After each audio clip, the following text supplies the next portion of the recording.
ऋषि वो विराट कोहली और अनुष्का आए थे। विराज बैठ प्रसन्न हो। राधे राधे। हाँ, नहीं, ठीक ही रहना चाहिए। हम आपको अपने प्रभु का विधान बताते हैं थोड़ा सा। जब प्रभु किसी पर कृपा करते हैं, ये वैभव मिलना कृपा नहीं है, ये पुण्य है। क्या बात है। पुण्य से एक घोर पापी को भी बहुत देखो, पाप करके भी उनका कोई पुण्य है जिससे वो सुकृत पूर्व के सुकृतवश चल रहे हैं, नया पाप है। ये वैभव बढ़ना या यश बढ़ना ये भगवान की कृपा नहीं मानी जाती। भगवान की कृपा मानी जाती है अंदर का चिंतन बदलना, जिससे आपके अनंत जन्मों के संस्कार भस्म होकर और अगला जो है बड़ा उत्तम होगा। अंदर के चिंतन से होता है, बाहर से कुछ नहीं होता। महत्व अंदर का चिंतन। अच्छा, अंदर का चिंतन हम लोगों का स्वभाव बन गया बहिर्मुखी। बहिर्मुखी मतलब बाहर यश, कीर्ति, लाभ, विजय, इससे हमको सुख मिलता है। अंदर से कोई मतलब नहीं रखता कोई विरला ही अंदर से। अब क्या होता है, भगवान जब कृपा करते हैं तो संत समागम देते हैं, फिर दूसरी जब कृपा होती तो विपरीतता देते हैं, और फिर अंदर से एक रास्ता देते हैं। ये मेरा रास्ता है, ये परम शांति का रास्ता है, ये शांति का रास्ता नहीं।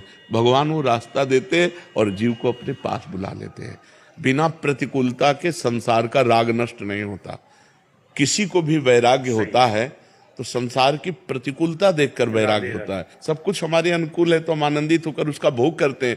जब हमारे ऊपर प्रतिकूलता आती है तब ठेस पहुंचती है कि इतना झूठा संसार, तो अंदर से भगवान रास्ता देते हैं, ये सही है। भगवान बिना प्रतिकूलता के इस संसार को छुड़ाने का कोई भी औषधि नहीं रखी। आज तक जितने बड़े महापुरुष हुए हैं, जिनका जीवन बदला है, उनको प्रतिकूलता का दर्शन करके बदला है। तो कभी प्रतिकूलता आए तो उस समय आनंदित हो कि मेरे ऊपर अब भगवान की कृपा हो रही है, कि मुझे सतमार्ग में चलने की प्रेरणा मिल रही है। अगर सतमार्ग छूटा और ये सब, तो एक सेकंड के लिए आप विचार कीजिए। अब अपना सुधार कर लो, अपने जीवन को सत्य में ले आओ, तो अगला जो होगा वो बहुत जोर का होगा। चाहे जन्म हो तो श्रीवान, कुलवान, धनवान, वैभव संपन्न ऐसे, और भक्ति की अनुकूलता।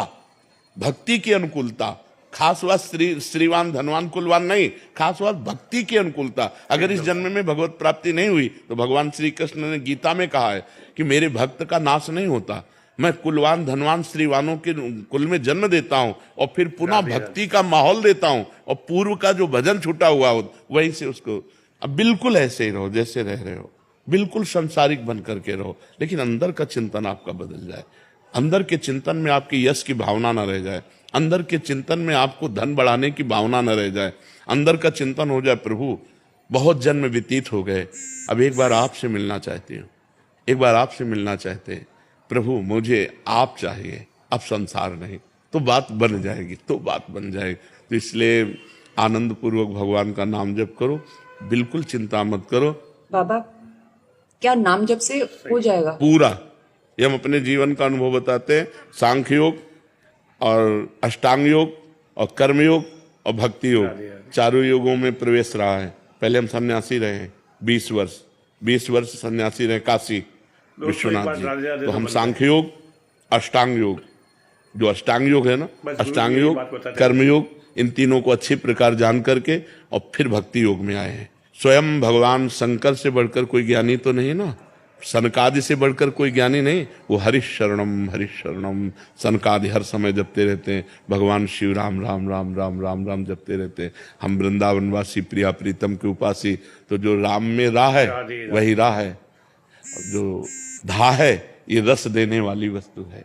तो हम राधा राधा राधा राधा, मतलब आप ये समझो कि हमारी इतनी तार्किक बुद्धि रही, हमारी श्रद्धालु बुद्धि नहीं रही। सन्यासी की जो बुद्धि होती है वो तर्क प्रधान होती, कसौटी पर कसने पर।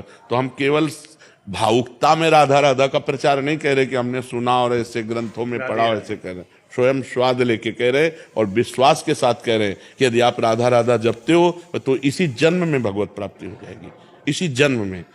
जैसे किसी से कहा जाए कि तुम सत्य बोलो, मंदिर में चढ़ के बोलो, तो हम मंदिर में नहीं, हम वृंदावन में बैठे हैं। राधे राधे। करोड़ों मंदिर इसकी समानता नहीं कर सकते, भगवान का परम धाम है। अगर राधा राधा नाम चल रहा है तो इसी जन्म में भगवत प्राप्ति हो जाएगी। हमारी आखिरी श्वास यदि राधा, तो मुझे श्री जी की प्राप्ति, भगवान की प्राप्ति हो जाएगी। इसमें कोई संशय नहीं और किसी साधनों की कोई आवश्यकता नहीं। आप केवल अंदर ही अंदर चलाइए और लिखिए। देखो, हम जो कह रहे हैं उसको समझो। बहुत अधिक नाम जपने की हमें चेष्टा नहीं करनी, कम संख्या हो लेकिन मन लगा करके हो। जैसे हम, अब देखो, आप लिखो राधा, अपने दिमाग में लिखो, खुले नेत्र लिखो या बाहर देखो, दिखाई दे रहा है राधा लिखा हुआ, वही कान में सुनो राधा, वही अंदर उठाओ राधा। ये तीनों का एकाकार हो जाए तो ये करोड़ों नाम जप के बराबर है। देखो, जैसे हम बोला राधा, ऐसे हम 1000 राधा नाम बोले तो हम बोला राधा, ये उपांशु है, इसे उपांशु कहते हैं। राधा राधा राधा राधा 1000 बार, ये उपांशु हुआ। अब ये ऐसे